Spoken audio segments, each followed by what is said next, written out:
What's up, car boys? This is Koya coming at you, Todor's better half. Today we are going to be replacing a battery in our 2018 Volkswagen Tiguan Key. We've got this little leather case on it. We'll put the link if you like the case, black leather, brown stitching, in the description below. We're going to take this off, put in these 2032 batteries we picked up at Harbor Freight for $4. Great deal. Let's get to it. So first step is to get it out of here, which Tudor and I were just kind of looking at this a little bit puzzled. Trying to remember exactly how we got it in. So just stay tuned. We may need to cut the video, but we're gonna do that now.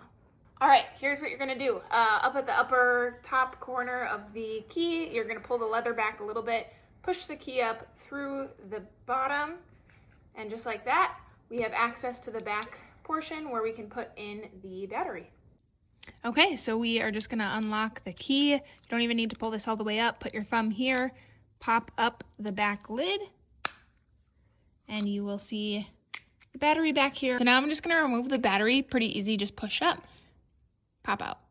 Now we're gonna take one of the new ones, put it in so that this little circle silvery side is down and this side with the writing will be up. We'll just take one out. Here's the old one.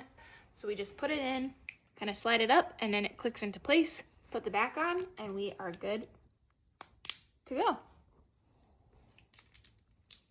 All done. Woohoo! Thanks, and like and subscribe.